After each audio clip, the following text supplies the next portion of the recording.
Try it now, said Hank. I crossed my fingers and pushed the starter. The engine groaned and sputtered.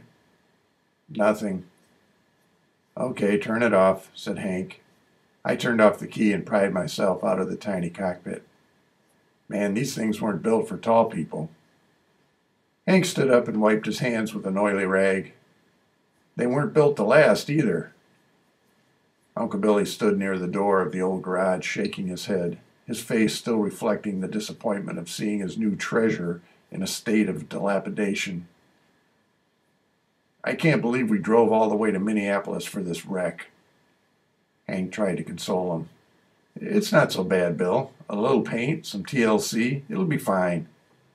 It's a piece of junk, said Billy. I nodded slightly. I thought his wife told you Bernie had restored it. That's what she told me.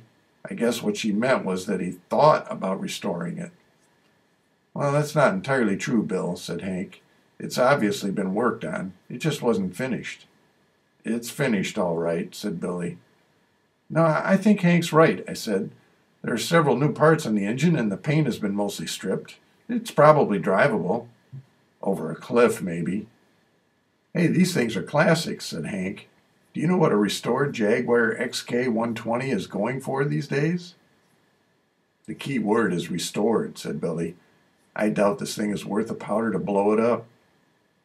Look, Uncle, we drove all the way here to pick up the car Bernie willed to you, and we're going to bring it back with us. I think you're more interested in this rolling junk pile than I am, said Billy. I flushed a little. It's a classic, Uncle. I think we can restore it, if we can get it home. That's a big if, said Hank. He leaned back over the engine and jiggled some wires.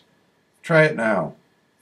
I squeezed back into the driver's seat, turned the key, and pressed the starter. The engine groaned and sputtered again, but this time a few spark plugs fired and it coughed to life. Hank stood back, a big smile on his face. How about that? He said over the noise of the rasping engine. Uncle Billy moved closer and stared at the vibrating motor. I pried myself back out of the car and stood next to him. You honestly think we could drive that thing back to Michigan? He asked. Well, it'll be a challenge, that's for sure. Challenge, he answered. More like a quest.